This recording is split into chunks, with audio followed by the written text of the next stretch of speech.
the clubs had committed a lot of effort into working into their local community as part of a sports development and marketing strategy. So it wasn't that the students didn't have opportunities to do things. It all existed. It was just understanding how the framework worked. So that, the real good practice was taking place where, these young aspiring players would link with the community program and go and deliver the standards, perform to the standards or meet the standards in school settings and club settings and in the community more broadly. And so, you were getting, at the time, partnerships formed between local authority, professional clubs to develop rugby league in the area. So it was really, blossoming and that sort of embryonic stage of what's become a key feature of sports development now, From Coordinate Sport, it's the Drive Phase, a show about sports founders, leaders and experts and the stories behind their business journeys. Our guest on this episode is Chris Rostron, the head of Rugby League Cares. The charity supports people involved at every level of the sport, from junior clubs to current and former players. Chris has been at the forefront of rugby league for community development, having launched and scaled two of the most influential community programs for Bradford Bulls and Leeds Rhinos. He took his knowledge and experience to build RL Cares to where it is today. During the episode, we dig into the charity's programs and hear about the upcoming Rugby League Museum. Enjoy the show. It's really excited today to welcome Chris Rostron to the podcast. He's the head of Rugby League Cares, a UK charity that's instrumental in all things rugby league, right? So ex-players, current players, player welfare, community-driven projects. So really looking forward to getting into all of that. Welcoming Chris to the Drive Fade podcast. Pleased to be here, James. Thanks for the invite. Yeah, thanks very much, Chev, for being on with us today. As we always do, we'll kick off with a bit of background, get to know our guests a little bit more. I think I'm right in saying West Yorkshire. You're born and bred West Yorkshire? Yeah, well, no. Great stuff. Yeah, that's a good start. I was born in Dundee, actually. I was close. Moved to Rochdale when I was 3. Primary schools in Rochdale, and 11 moved into West Yorkshire. Well, we're on to the border there, Todmorden, moved into Todmorden. Right, okay. On the border, so I could foot in both camps, actually, when I was about 10, 11-year-old. But yeah, grew up in the north, I think, is probably a better way to phrase it. So was it secondary school when you've been in West Yorkshire on secondary school time? Outside Leeds, yeah. What was it like in school then, in terms of like your earliest memories? I know we do a lot of work with organisations working in schools and trying to improve school sport, PE, etc. What was your experience like with sport in school? Do you know, I had a really positive experience of sport in school. It was the one thing that I really loved. Always been really active, always, enjoyed running around and being boisterous and burning off energy and all that kind of stuff. So sport just really fit with me. I was lucky enough as well in terms of our sort of PE teachers. One in particular stands out, a guy called Phil Ward, who was a centre for Bradford Northern, played rugby league centre. The earliest memories of him were he was quite strict at the start, but if he spotted that you enjoyed sport and really into it, you kind of could build a bit of a relationship with him and have a bit of fun. So the sporting environment in school was always really rewarding for me. I always had a great time and, loved participating in all sports apart from cross country and table tennis. I think the rest. Good stuff. So yeah, talented across the board there. In terms of, I guess, what you did after that, moving into secondary school, etc., was rugby league. That was obviously a sportsman across the board, but were you focused on rugby league at an early age in terms of playing? And yeah, I played for my local town, and then through Phil, actually, he introduced me to sort of Halifax representative school stuff. So I got involved in that a little bit as well. That never really matured into anything other than that. But beyond that, I actually had a year. It was around sort of the late 80s, and it was quite big at the time. I had a year playing American football. Was that what in Yorkshire? Was that in Yorkshire? There was a team in Leeds called Leeds Cougars, and me and some friends went along and they were looking after people at the time. And it was a great experience. I just remember we would turn up for training and a lot of the guys that were playing were minors. So they'd come and at the first, you didn't really understand it. You thought they were wearing mascara, but it just sort of wall paint on their eyes, Yeah. But great year. Really enjoyed that and quite a successful team, really. I think we won the Northern Championship, went into the National Championships. The sport was obviously in its infancy, but they were putting a lot of effort into making it a success. So, I had that. And then, it was around the period of leaving secondary school. So I went on and studied sport in college then. And so, always kept in touch with it, really. It was good. Yeah, good times. Because you went, so I guess back then, opportunities might be slightly different in sport, in terms of careers in sport. And you moved into the leisure sector. leaving college, I mean, now there's the whole host of kind of sports education pathways, apprenticeships into sports coaching, into the industry, but a lot more of an established industry, obviously, that you've helped to create in the community. What was it like back then in terms of prospect? I know you ended up going to leisure sector, but Yeah, well, that was it. That was the only option. There was the infancy of sort of sports development developing in local authorities. I remember going for a chat. I can't remember exactly the guy's name now, but we went for a chat, me and some other students, with a guy who was running sports development for Calderdale at the time, and just trying to work out what that actually meant. And it was so new, I don't think anyone really could say what it meant. Wrap their head around it. Everyone was sort of learning it as they went along. And but yeah, I went into the sort of leisure industry after that, and really did an apprenticeship in people there. I think that stayed with me throughout my career. One of the things that always stuck with me throughout this is, we talk about teams, clubs, and all manner of things, but it always boils down to people. It's about how do you connect with people and give them a great experience, I think.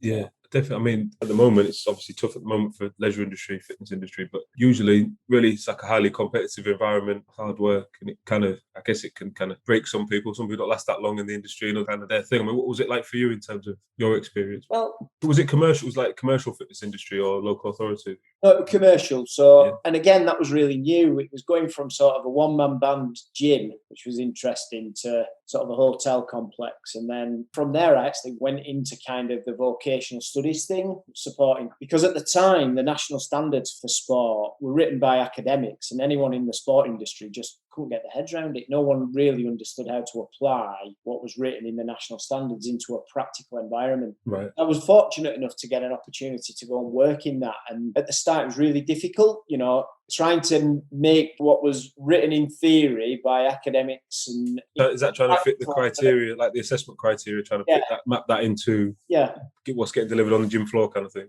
Exactly. For someone like me, it's like the language and just the whole structure of it just was inaccessible. It just didn't make sense. So it all needed to be brought into a practical application. And a lot of people at the time were wrestling with it, including, schools and colleges and people who were working out in the community as well. So at the time, it felt like, good grief, what am I doing and how have I got myself in this? I'd gone from this really practical, fun environment into this sort of office environment. I have to say, I wasn't necessarily enjoying it. But it was fortunate in that it gave me a step up into the things that I'm doing now. And it was a good grounding and a good apprenticeship and gave me a platform to be able to do what I'm doing now. Yeah, definitely. I mean, it hasn't really changed much in terms of the standards are always getting redone out there. I think the apprenticeship standards and stuff are getting changed again. At the moment. I'm so far away from it now, thankfully, that I don't have to think about it. But I remember at the time it did change frequently. And all for the right reasons. I remember they would rewrite these standards and try and make it as plain speaking as they possibly could. But the truth of the matter is that the environments are different, working practices are different. So you try and overlay these national standards and they don't always fit. Definitely. Hopefully, I think it's a new one just coming out. So hopefully that might be a better fit. It's a sports coaching level 4 apprenticeship. Keep it away from me, James. Yeah, exactly. So is that how you got into rugby league then? I know we're going to hear the origin story at Bradford and stuff, but was it from that kind of high B angle? So I always had the association when I was younger, but then there was a big gap. And simply we were working, our rewarding body at the time at Excel contacted me and said, we were one of the few people in the country that were doing this. And could we go and have a look at some work that was taking place in the clubs? And, the clubs at the time and the students at the time and the deliverers, naturally the clubs had looked at what they thought were experts, but no one was an expert because it was all new. So they'd turn to schools and colleges to help them deliver these frameworks. When was this, Chris? Was this like early 2000s? Is it late 90s? No, it's sort of mid-90s, I think.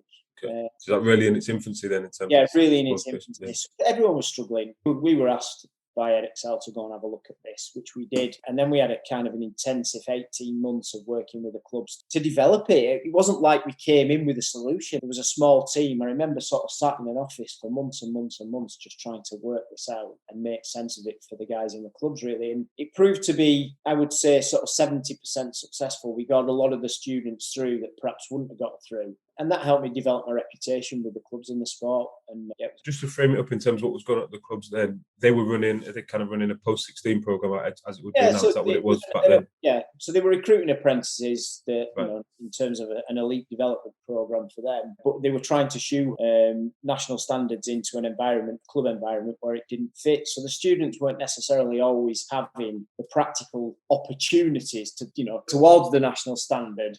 that you would in, say, a leisure centre or whatever. So there was a lot of negotiation that went on, a lot of fitting the framework and working intensely with the students to make it fit and make it work for everyone. Yeah. So I guess at that point, the students were directly with the clubs, so the foundations and things weren't created then at that point. No, there was no foundations. Although the game. So were they kind of players? Were they like the YTS lads, kind of players coming through?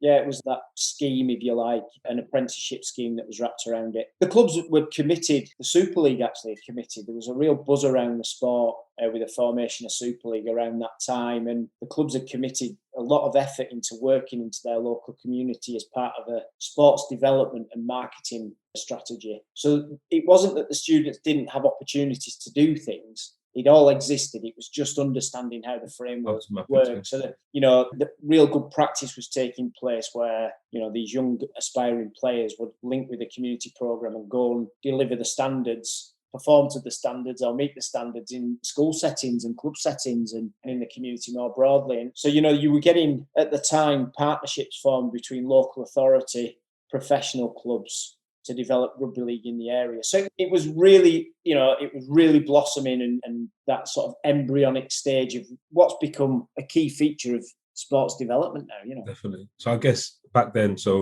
mid to late 90s, if you're going to choose a club to create a foundation alongside them, Bradford Bulls probably the best one at that period. That's like the golden area for them. Yeah, really exciting. Such a fantastic organisation at the time. I remember sort of being involved and then getting the opportunity to work with them. And, my overriding experience was working with people who were not just committed to being good, or being the best. Actually, it was committed to being the best in the world. And that was sort of inspirational. I was only a young guy at the time, and being inspired by some of these people was, So was that like a feeling that you just, did you hear about it with other big clubs like football or whatever? Is that just like a cultural feeling? It was just running through the whole organisation and top to bottom? Yeah, they were experiencing a real resurgence. If you look back in history, Bradford wasn't this big, enormous team. It was, run-of-the-mill, middle ground team, but they'd reinvented themselves with the Bulls brand. The stadium, whilst, they probably look back and there are challenges with Odsal Stadium. I think we all recognise that. But the stadium at the time created a canvas from which they could have bouncy castles and, big four-wheel drive trucks and parades and bringing all the theatre to brought the ball on a radio controlled 4-wheel drive truck to the centre pitch, and there was fireworks, and they had Tony Hadley singing the start of the game. So there was this real razzmatazz around the club, and people came, and they were at that time. They were everyone's second favourite team. Everyone had their favourite team. But, if Bradford were playing on a Sunday, people would travel there because of the game day experience, and they really enjoyed the atmosphere. So, the club just blossomed. And that success permeated right through, and it was a real club effort. I think I've been really fortunate to work for two great organisations in that regard, Bradford Bulls at the time and then Leeds Rhinos. And what you realise is that for the success of those organisations, it's actually every element of it is all pulling in the right, the same direction. They've all got a singular aim. At Bradford, it was, let's be the best in the world. And at Leeds, it was, let's be the number one club in the world. Yeah. Similar things, different language, but everyone knows where we're going and everyone pushes in that direction. If I take you back to that time when you kind of launched the foundation with Bulls, was that like 2003, 2004 time? You probably know better than I do with the research. Yeah, let's say it was. yeah, about that. So, I mean, what was that experience like? So I guess, obviously, blank sheet of paper, I guess, and you having to put all the vision and everything together and plan and get the partners together. What was the remit, I guess?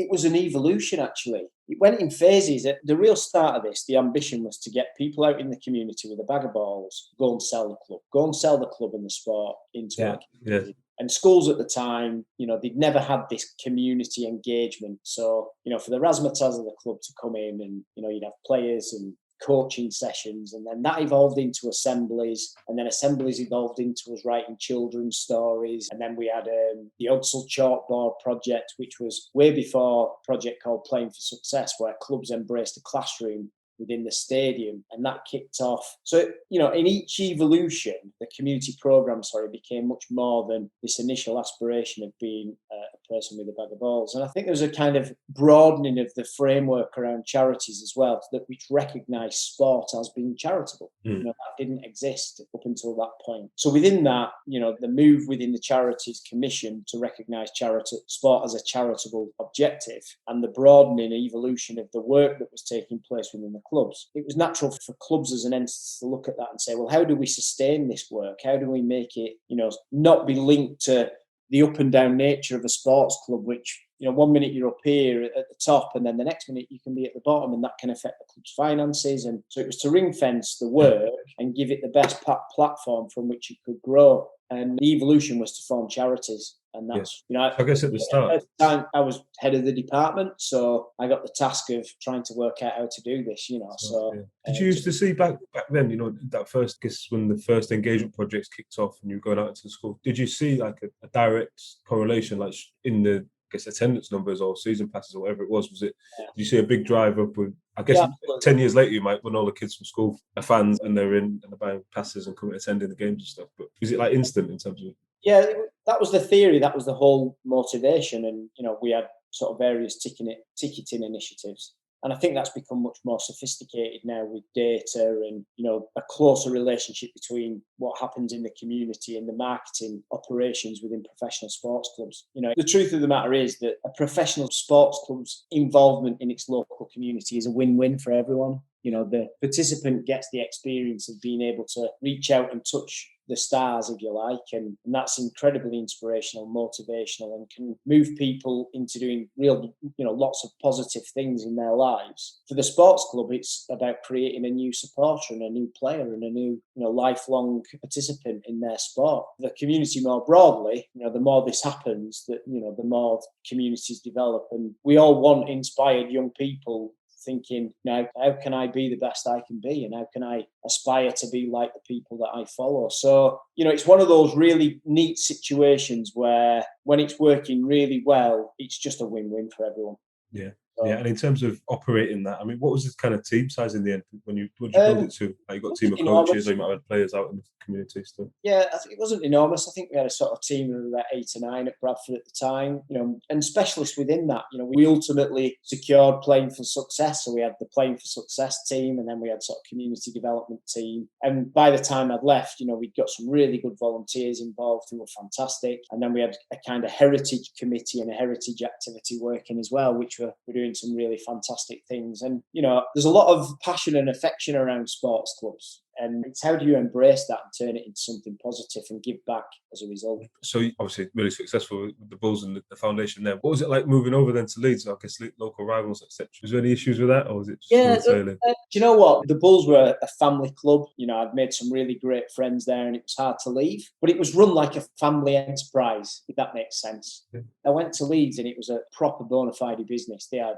targets to me and just a different attitude. I actually went on an away day before I joined officially. The away day was a real eye-opener, actually, in terms of, the whole club had come together to set their strategy for the next, I think, 4 or 5 years. And it was a real eye-opener for me because I'd never been part of that kind of, infrastructure, that formality of, okay, this is where the business is headed.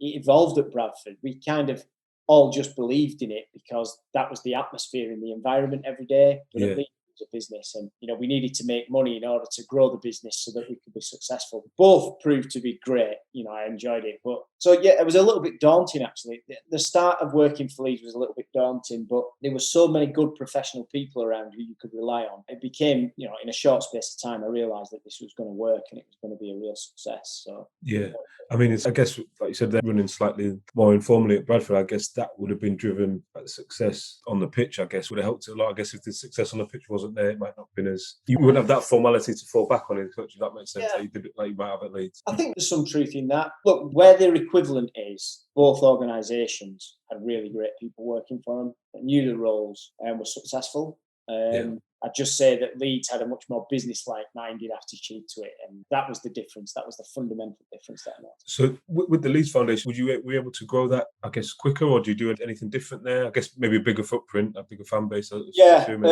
Well, Leeds is a big city, and at the time there was a lot of investment going into Leeds. Leeds was, successful financially. just generally. So the big difference I noticed was coming from Bradford into Leeds was there was just more opportunity. So you were working as hard, but getting more results. Oh, yeah. So in Bradford, if you stood still for a second in Bradford, you were going backwards. In Leeds, you were moving forward, but aggregating success as you went along. It was much easier to find and secure. So, I think the truth is we were able to grow the foundation very, very quickly in Leeds and develop some great partnerships, much more commercial opportunity. I think from a strategic standpoint, the club took the view to put the foundation right at the heart of the organisation alongside the marketing operation and commercial operation. So that was an advantage. So yeah, it really reflected more than anything the opportunity that existed in the city. So back then or now, obviously now they've worked together a lot, but in terms of the foundations back then, I'm assuming each club might have been at different stages, in terms of, you can tell me if I'm wrong, in terms of with the Super League, did everyone just suddenly create foundations, or was it like you were leading the way with Bradford and Leeds and then others popped up? How was it back then? Yeah, the Super League, well, the RFL really led these developments. The individual clubs would sort of take the lead, but then there was a real effort to share that best practice amongst the sport. And that's that was going to be my question about network. Was there a network then, everyone working together to drive it? Yeah. The foundation managers would come together frequently, and that was supported by the sport. And those meetings were about sharing best practice. And there was a real good atmosphere amongst all the foundation managers at the time. It was competitive, no doubt. But there was a real pride in the sport was growing and people were enjoying the experience of being part of the game. And so, each step development that took place was assisted and coordinated by the RFL at the centre and Super League, yeah. Absolutely. Did that lead to kind of the formation of Rugby League Cares, or did that come from somewhere else in terms of how the origins are of the charity at the moment? Well, Rugby League Cares... It's a wider remit than just a community, right? Obviously, I didn't know whether it was there was an environment around charities at the time. The Leeds Foundation was doing very successful stuff in terms of growing and attracting resource into the sport. Under the big sports, and Rugby League holds a great affection in the country. Lots of people watch and enjoy the sport.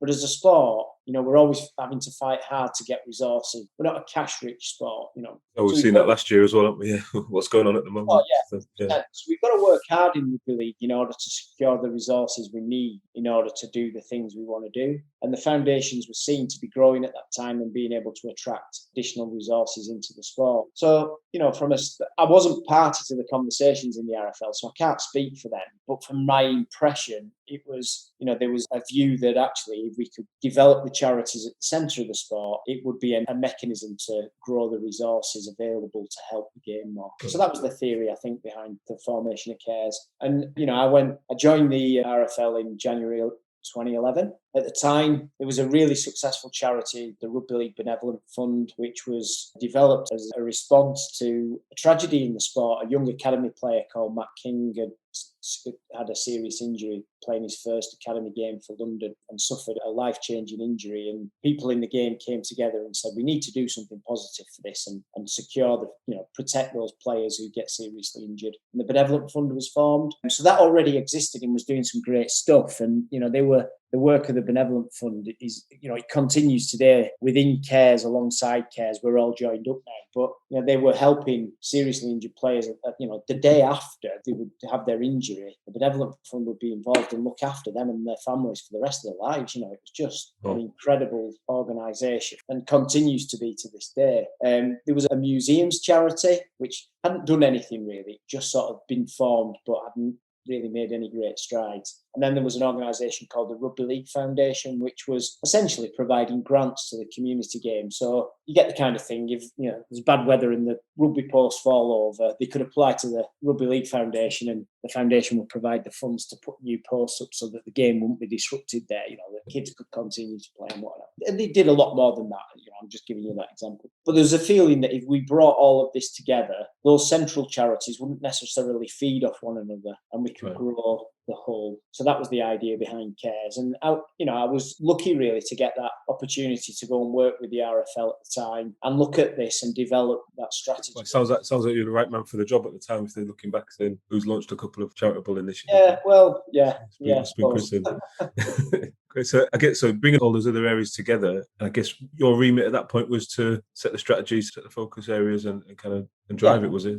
Yeah, so work alongside the trustees and develop a strategy for this new organisation that was going to bring all of this charitable effort together. So at the time, it was the Benevolent Fund didn't formally join into the structure, not least the fact that they had such a responsibility to the people that they were looking after. They didn't want to disrupt that. Just on that Benevolent Fund, was that how was that funded? Was that kind of players putting money in, or was it like benefactors, fundraising? How did they go about being able to support it? The RFL itself was very supportive, and there were initiatives such as £1 a ticket at the Challenge Cup final and the Grand Final, which secured funds. There is a charity in rugby league called the Steve Prescott Foundation in the name of a former player who had become seriously ill and was doing amazing things such as mass challenges, rowing the channel and riding bikes and all kind of things. And so there was a great fundraising effort through the Steve Prescott Foundation, which continues today. So that was providing funds. And then people would donate, the members of the public would get together in the sport and donate. That was giving the Benevolent Fund the funds they needed in order to provide this lifelong support to their beneficiaries. The other charities were receiving money from the sport, and then they were distributing that on behalf of the sport. So there was a need at the time within the strategy to say, how could the charities look outside of the sport to secure new funds coming in to complement what was already taking place? And that's the whole theory behind Cares, really. So when the strategy was launched, the charitable focus was, Benevolent Fund, player welfare, which was, again, fairly new, and, how could we support that?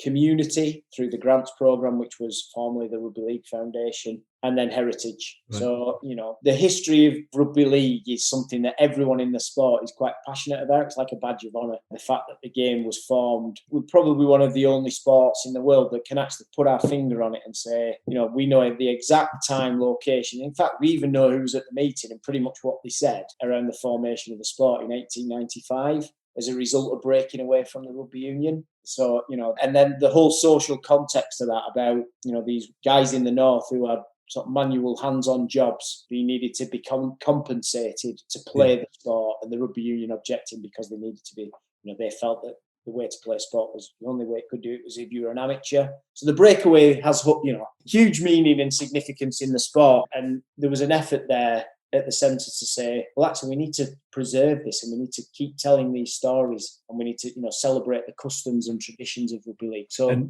on that heritage pillar, I guess, as well in strategy, you're doing a lot of work around that at the moment, right? In terms of the formation of the museum, etc. Are you able to give us a bit of insight into that, or how that's going? So we're really excited and to be working alongside Kirklees Council and the University of Huddersfield. So for those in the know that are listening to the podcast, they'll know the significance of Huddersfield because the George Hotel is where the meeting in 1895 took place. So 22 clubs came together to form the Northern Union, which ultimately became Rugby League. And then if you think about it, those 22 pioneers came together, took a brave decision to break away from the Rugby Union and form their own league. And then that sport is around the world now. We've got a World Cup at the end of the year, 16 competing nations from Papua New Guinea to Brazil, and all coming together for a festival at the end of this year. Well, without that meeting, it wouldn't have taken place. So the George Hotel in Huddersfield is absolutely the best location anywhere in the world to develop a National Rugby League Museum. And that's what we're doing. So we're putting it in the George Hotel. Hopefully, with a fair wind and if we can secure the funds, that will open in the early part of January 2024. Right, fantastic. So in terms of when you're saying securing the funds, are you looking, is there kind of fundraising things going on at the moment for that, or anyone to get involved? Not so much public fundraising. We're working up plans, hopefully, to be able to apply to the major funders to make a good enough case that they will support the development of this museum. And the truth of the matter is it'll be much more than a museum. At its heart, it will tell the story of the sport and preserve those traditions and protect our collections and do all of those good museum things. But around it, it will be a platform for our working in the community around mental health and around physical health. It'll be an absolutely first-class base for our player welfare programme and, support support for our seriously injured players. And that really excites me. I think, having our player welfare programme situated in an environment that is protecting and preserving their history. Yeah. Every player that takes the field, they make history every single time. So this organisation will ultimately protect that and celebrate their involvement in the sport forever. So I think all that works really well. And it would be just nice to see people from across the game, both current and former players, around the environment, and for the public to be able to rub shoulders with them and have that sort of shared experience, which definitely one of the feels things like that when I think about the museum and the vision for it, that's the one thing that always stands out to me, that this is just going to be such an exciting place to be. Yeah, it definitely feels like a perfect fit. Just to move on to one of the other pillars, I know it's probably quite in the public eye at the moment. I mean, in terms of player welfare, I've got a question in terms of what it looked like when obviously we've got the injuries and the serious injuries that we've discussed, but I guess general player welfare might have looked different when you first launched to what it is now, in terms of like a lot more is discussed around like men's mental health, things like that might not have been on the agenda back then. Have you seen a big change in kind of the level or the amount of support you need to provide to the players? Yeah, like all things, especially things that have got ambition and want to do the best for people, they grow and evolve, don't they? I think your podcast, the ones I've listened to, one recurring theme that comes up with the foundation is we're there to serve people. It's about the people we serve. And so naturally, if you're going to launch a player welfare program, it's going to evolve over time. In January 2018, we took over player welfare holistically and are now the player welfare provider in the sport. At the start of this, it was a mixed bag between the RFL and ourselves. So within that, we have a really simple aspiration that we want players to flourish on the field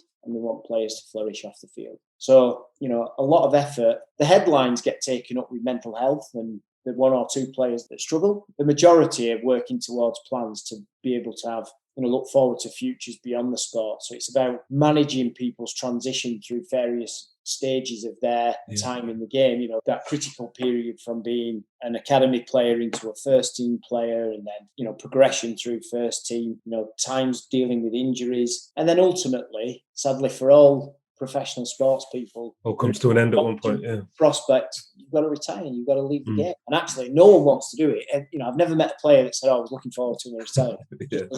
So it's how do you manage that transition with them, support them so that they've got choices and they're looking forward to the future based on their choice. So, the headlines, I get it, and it's true. I'm not riding away from the fact that people, do suffer and need support. But the majority of what goes on in a player welfare program is really about really positive stuff, about helping people holistically and giving them the opportunity to flourish in what will be some of the best times of their life. Just one question on the setup of that. Is that kind of, when you look at other sports, you've got like football with the PFA, etc. Are the players kind of almost paying into the Rugby League Cares for that support? Am I getting it right in terms of the setup of it on that side, for the support, and almost like not union, players association essentially? Yeah. So we're not an association, we're a charity. That's the first thing. But the players are members of that charity, of our charity. So they subscribe and that means that we have a direct relationship with them. But the infrastructure that we work with is we have the clubs employ full-time player welfare manager that works with us to help us coordinate our program for all players on a daily basis, really. That could mean things like qualifications, and if they're planning for the future, then that's right. Well, I need to get my qualification ready for when I retire, or whatever it might be. Well, our approach is that we look at the player welfare program as a holistic program. It's multifaceted. It's about careers. It's about managing money. It's about understanding your mental and physical health. It's about culture and religion. It's about relationships. So you put all those things into the mix. And what we do is we work with the player welfare managers and external partners to provide the advice, guidance and support necessary for the person, the player, to be able to fully embrace all of that and make the most of the time as a player. Now, don't get me wrong. It does go wrong. Of course it goes wrong. People experience bumps in their lives in all walks of life, don't they? You go into a big employer in the city and there'll be a proportion of that those employees with a bump in the road and working through a challenging period in their lives. We're no different. But, I think if you can get all of this working well, consistently, what we want is the 100% of our players to just look back and think, what a great time I had. I'm happy now. What a great time I had. And I want to be involved in the game going forward. That's all. what it's about. I mean, we try not to dwell on it too much, but obviously COVID's been a massive, I guess, impact on it, on all of life, especially within sport. And I know with Rugby League, it's been large as well, especially with the, I guess, reliance on attendance and that to raise revenue for the clubs. How's that, I guess, a couple of questions. How has it been in general for yourselves? I'm assuming that you're in the team that Cares' workload's gone up through the roof across this time. Yeah, in general, what have you seen? What's been the biggest takeaways from it, I guess? Yeah, we've been pretty busy during the pandemic, and I expect we'll continue to be busy for the next couple of years in some ways. I think the way that it's affected people across the sport has been different based on where they are. So, I take my hat off to the administrators in the game, the people in the RFL and Super League, and the people having to run clubs. The challenges they were facing, continue to face, are difficult. It's no secret that all sports finances have been put under pressure by the fact that we can't have customers at the moment. Yeah, exactly. But I think clubs in particular, and particularly through their foundations actually, and the RFL more broadly, the way that sports responded and managed to move online successfully somehow. An industry that's all about being in front of people and interacting in person has made this sort of semi-successful. And I say semi because I don't want it to stay there. It's got to move back in person. I was going to ask that. Yeah, would you? Yeah, I don't think it's going to be permanent, but is it? We've been able to move into a sort of online sphere and work somehow. I think that's been incredible. And then some of the work that the foundations have done just in their local communities by dropping off food for people and supporting the vulnerable and opening up stadiums to do things, testing and, wow, what a fantastic effort.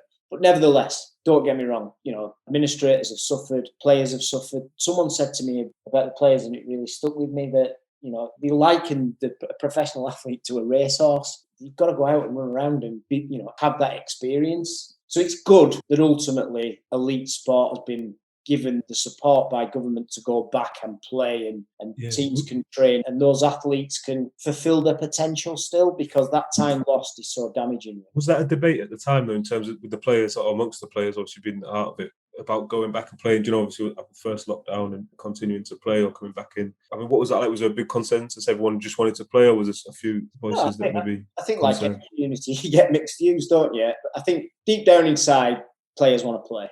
That's it. They want to train, they want to be with their friends, and they want to play. I remember at the start, we kind of built our plans and thought, we expected to see more engagement quite quickly. And when it didn't come, we were a bit sort of confused and wondering, will it come? Will people need us or not? Well, I think when we looked at it again, what we realised is that no one thought the pandemic would go on for as long as it did. So I think the players thought they were getting a 2-week holiday and then they'd be back to it and everything would be fine. But the longer it went on, the more engagements we got and the more sort of worry and anxiety started to develop. But the biggest thing was that ultimately there was an agreement with government and the governing bodies that provided a safe environment for them to play. Couldn't be completely safe because of the way COVID is. Yeah. Working hard to create the best possible safe environment for them to be able to play. And I think, if you've got a short career, such as a professional rugby player has, and there's a fear you're going to lose time, and in that time, you're going to go backwards perhaps in your own mind, the opportunity to go and play was great. And, I also think for the public more broadly, we all want to see sport, don't we? We want to see those stories evolve and our team do well. And I think that was good for the country's morale, that the sport was able to continue and do what it does best. I mean, looking forward now, like you said, World Cup at the end of the year, hopefully no more changes, and good announcements in terms of this week and moving the Magic Weekend's been moved, etc. So it'll be going ahead. I had a question about the World Cup. That's going to form a huge part of what you're doing in the community, I'm assuming, later on in the year. Yeah, well, we're very fortunate enough to work with the men's mental health charity, Movember. Right. So that fits in quite well then, yeah. Being in November as well. Yeah. So we've got Movember, the Rugby League World Cup, and ourselves. The World Cup took a very bold step to announce a mental health charter, which committed that tournament, that elite tournament, to providing the very best support to players, fans, community more broadly around mental well-being. And, we're involved in that. We're currently delivering in the community to community clubs, so young players and coaches and parents. And it's about raising awareness and giving people tools to be able to look after themselves and spot signs in others that might be struggling at this moment. So that's fantastic. And that, like I said, we've been able to adapt, and the team involved there, who are all ex-professional players, by the way, they're all ex-pros going into this community and working with us. That team's adapted and have moved all of that service online. We had a team meeting at the beginning of the week. We've got 160 coaches signed up, so we've got to deliver that over there. I think they're doing 2 or 3 sessions a day at the moment. So fantastic effort by that team to make that work. And then within it, as part of our player welfare commitments, and Movember's fantastic support and the Rugby League World Cup, we're providing that wellbeing support to every team coming into play. So the 16 men's teams around the men's and women's and wheelchair competitions. So yeah, I'd like to be able to sit here today and say we've worked it all out and we know exactly how we're going to do it, but I won't be telling the truth, James. But at least we know that all the players are going to have moustaches on then during the tournament, I'm assuming. Yeah. I'm going to start growing mine now. Yeah, I'll probably have to start now to get one. Yeah. Switching over to yourself, Chris. I mean, in terms of for you, we always try and look at leading a big organisation and a lot of touch points and stuff. What do you do for yourself? Do you have like a daily routine that keeps you kind of focused, top form? I like to run, James. That's about it. At my age now, it's just a steady run around the village at the moment whilst we're in lockdown. Yeah, run. Just look after myself physically, really. I think if you kind of sort of physically okay, then mentally I'm okay. And go back to how we started this discussion, being a kid, my favourite time was being boisterous and running around. As long as I get my daily run around, I'm okay. Yeah, no, it sounds like me. You got to get kicked out of the house and let out some steam, yeah. So I guess if you're looking back over your time in your career and stuff, have you developed any kind of leadership philosophies? I know you talked a lot about the people in the organisation and them being key, but is there a way that you approach leading the organisation? I wouldn't say I've got any sort of strong philosophies or anything. I think the key to all of this is people. I think, having good people in the right roles with clarity about what the organisation is and what we're trying to do. I really believe in this whole idea of teams and strong teams, but I think teams only work if people understand their role and they're comfortable and they can perform it well. And then I also believe in terms of giving people ownership. They're there, they've got the skills and the talent. They just need an environment where they feel comfortable to execute it. So for me, I love being part of a great team. I'm privileged to be part of the Cares team. I'm privileged to get the opportunity to lead it, but I work with some great people and that's what makes it a success. Yeah, definitely. I guess it's easy for everyone to get behind such a strong cause. I'm assuming they're rugby fans as well. So that, and as well as the work you're doing, is going to be easy to get behind for the whole team. Last question for me, I always ask this one. If you could go back, if you go back to the start of your career, is there any advice you'd give yourself before you started out in business or in the third sector as we are now? Study law. Save a bit of money on the lawyer's bills. No, I've been really lucky and I've had a lot of fun. I think if it's fun and you feel like you've got a great sense of purpose, most days are rewarding. And there aren't many opportunities in sport like the ones I've had. So I feel pretty lucky to have had the experience of met the people I've met, worked alongside the people I've worked alongside and learned from them. So no, I wouldn't change anything. I think, it's been great. And I think, I'm pretty privileged to be where I'm at and I'm enjoying myself. So that's good. Definitely. I know it sounds like you carved out a bit like your path as well. You kind of carved it out for yourself as well, made that niche. So really good episode. Thanks for your time, Chris. I'd just want to say from our side of things, thanks for everything you're doing and continue to do for the sport and the players, etc. And if there's anything else you wanted to kind of promote, now's the time. We'll get it all linked in the show notes for you. No, just thanks for the opportunity, James. It's been nice to speak to you. Thank you for listening to this week's show. You can subscribe anywhere you get your podcasts. If you'd like to get in touch with us, you can write to us at dryphase.podcast@coordinate.cloud, tweet us at coordinatesport, or follow us on Instagram at coordinate_sports, or on my account at James_Ventures. This episode was produced by Nancy Kwamboka, with support from Claire Goodchild and Lola Small, with special thanks to Rochelle. I'm James Moore, and you've been listening to The Drive Phase from Coordinate Sport.